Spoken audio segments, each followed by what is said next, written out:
Welcome back to Sociology 226. This is Max Weber, video 1. In this video I've got 3 goals. The first is to introduce you to Max Weber and tell you about his life. Next, I'm going to look to Max Weber's sociological project, an interpretive sociology of social action. Finally, I'll get you ready to do the readings. Let's do it. Max Weber was born 1864, and throughout his whole life he was torn between 2 tasks. Being an academic and being a lawyer. Should I be a scholar or practicing lawyer? He kept asking himself. Neither of these jobs are particularly exciting. In school, they say he avoided the question by joining a dueling fraternity and drinking too much. He'd fit right in at Queen's. His mother set him straight, apparently, though only after he got a scar from a sword on his face, which is apparently a cool thing to have among the German aristocracy. Back in my day, we just played flip cup. No dueling. Anyway, on to Weber's work. Weber eventually settled into the academic life, at least for a time. His approach was to establish a unified social science, combining perspectives from economics, religion, sociology, political studies, etc. In each case, Weber's aims are to come up with a complex understanding of the reason and meanings held by individual actors. Sociology, then, has a deep relationship with all of the other disciplines that give a characterization of the context in which actions and decisions happen. The goal is an interpretive framework within which to situate sociological phenomena. We look to locate actions in the meaning held by those who took them. This we can call the interpretive analysis of social action. Remember that word, interpretive. This is a significant divergence from the approaches of Marx and Durkheim. While Marxist sociologists look for socio-economic struggle, and while Durkheimian sociologists look for moral attachments that constitute the social organism, Weberian sociologists look to come up with an explanation for those meaning structures that guide individual and collective action. So not ideology, as Karl Marx and Friedrich Engels would have it, but motivation. Not a shared collective morality, what Durkheim is looking for, but the ethics that we apply in our everyday lives. For Weber, it is the meaningful basis of social action that is the true sociological object. As an example, think of all the factors that made you decide to go to Queen's. These are all individual, but made in a shared meaning context. Weber wants a science that can account for that. Weber is a meticulous writer and thinker, as we can see in his definition of sociology. Weber is not as bombastic as Marx or Durkheim. What he lacks in flash, he makes up for in precision. Note his extremely clear definition of what sociology is and what the object of that science should be. The job of the social scientist is simply to interpret. This is very important. Not to determine laws, like the past 2 guys, but to give an interpretation of a particular phenomenon that qualifies as social. This can be individual historical analysis, looking at texts, statistics, etc., but the goal is understanding individual motivations and how they shape other actors' decisions. Keep this in mind throughout the videos and the readings. We are not looking for laws that cause behavior.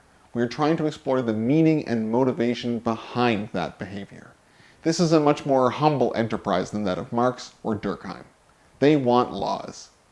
Weber is much happier to get an understanding of what might have led to a particular historical or present-day act.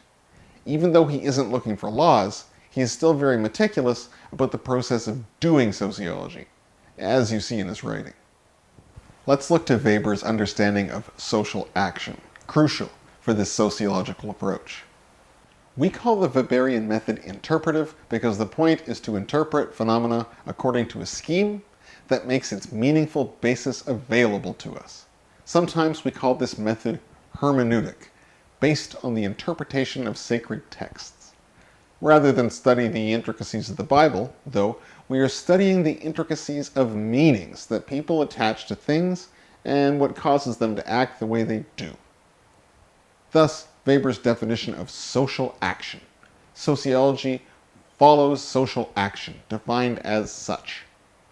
Action signifies human conduct that is associated with subjective meaning, but an action is social when its intended meaning takes account of the behavior of others and is thereby oriented in its unfolding.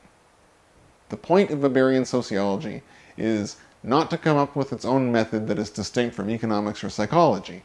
It is just to follow around a particular kind of action that meets these criteria. The methods are not distinct from the other social sciences, simply its object. There's an awful lot going on there. Let's look at that passage again, more closely.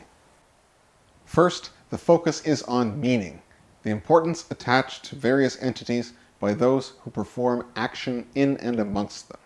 Weber's focus remains on interpreting meaning. Secondly, subjective.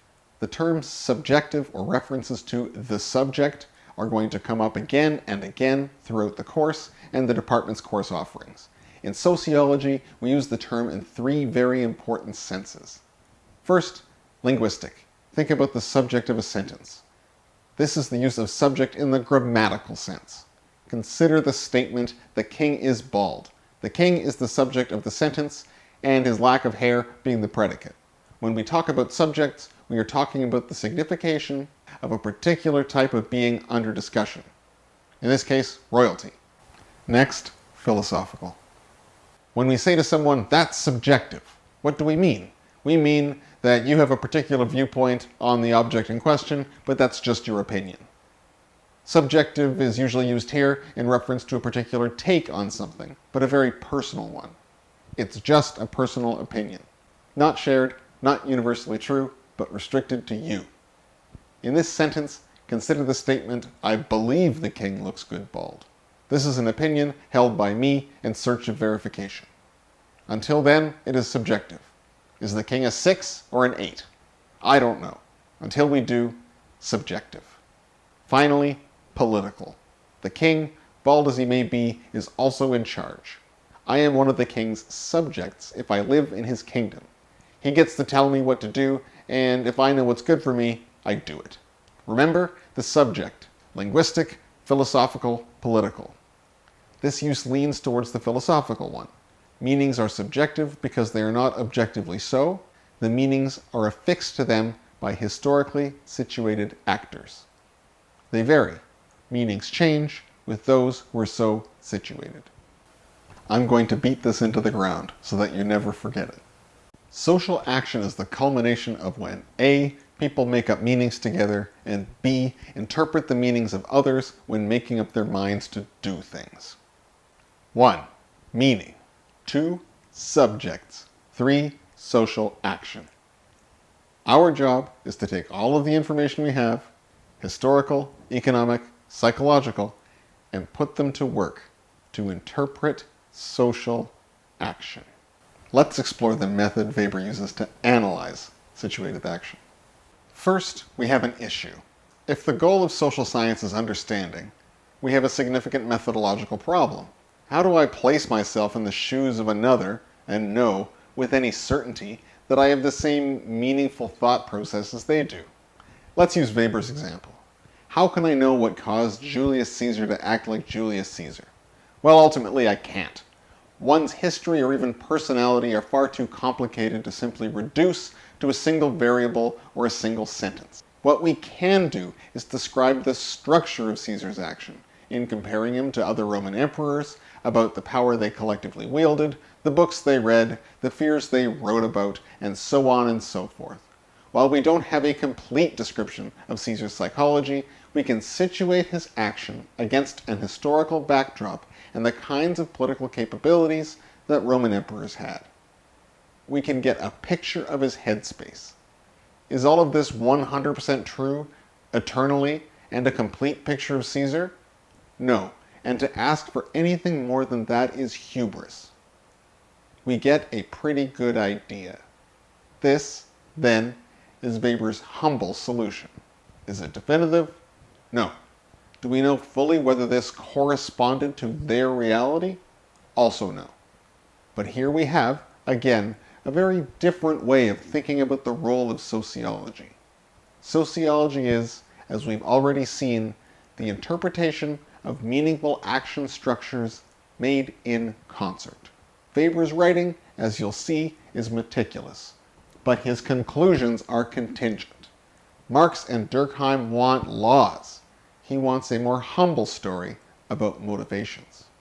This sketch of Caesar's life as an emperor is what Weber will call an ideal type, or pure type. I'll stick with ideal type throughout. Remember, for Weber, sociology is coming up with a meaningful landscape underpinning social action. The point is to elaborate those attachments that guide us to do stuff. What makes sociology a social science, or anything a social science, is the ability to come up with a common conceptual language, a shared methodology that allows us to do so. Just as in everyday life, we make subjective evaluations of things, in sociology, we cannot come up with a definitive account of social reality. Things change throughout history, and there is no divine standpoint accessible to the social scientist through which to say something is such and such. What we can do, however, is come up with a common, distanced, and yet meaningful set of concepts through which to interrogate human action and the entities that help shape it. For this, we have ideal types. Let's start by considering lay typologies. When I brought up Caesar, you didn't just think about the guy on the pizza box. You think about a few key attributes. Roman columns, red capes, that one haircut everybody had in the late 90s. You can take my word for it. Weber is going to suggest that each form of meaningful human action involves the constitution of such meaningful typologies. Now, we don't just come up with typical people, but also institutions. We can come up with a sketch of what post offices around the world look like without reference to a particular schematic of a physical one. Letters go in, they tend to be organized in hierarchical fashion with the postmaster general at the top and letter carriers throughout. Now, the post office has changed historically. This will impact our understanding. People used to send each other letters. Now you just buy lip gloss from Amazon. But when I say post office, you have a typical post office in mind and come up with a characteristic portrait of the postal ecosystem. What distinguishes ideal types from lay types is that they are shared and refined somewhat by others of the same vocation. In this case, by other sociologists. Weber has a theory of knowledge that all people establish types representing only partially ultimate reality. Weber has a sociological methodology that accepts the inevitability of these partial accounts, and that sociologists themselves participate in their partiality. What are some examples? Any concept or object that sociology focuses on. Caesar, as an object of historical sociological inquiry, fits the bill. Or other objects for which Weber himself takes as his object. Bureaucracy, Protestantism, charismatic authority, these all qualify. Think about deviance in criminology. If you take deviance here, or at U of T, or at the University of Manitoba, you're going to have a pretty close approximation of what that term means.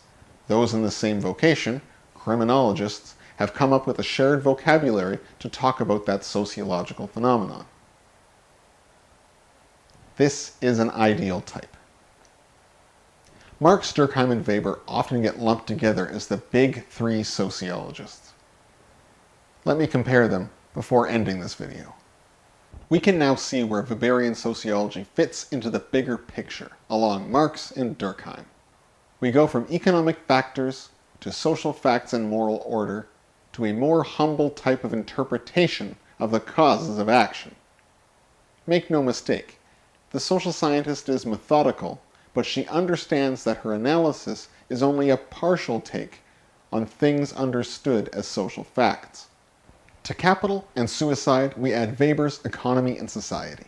It is a fractured work addressing all the social sciences, and has an extremely broad scope of subject: economics, politics, and the world religions. Weber's society gets held together neither by economic forces or vague solidarity, but submission to authority. We see this in all forms of social action, the object of our humble science. In the next video, I'm going to show you how to do Weberian sociology, just as I did for Marx and Durkheim in the past. Speaking of authority, now it's my turn to tell you to do the readings. Read the encyclopedia entry on Weber first, before reading him on legitimacy and bureaucracy. See you in the next video.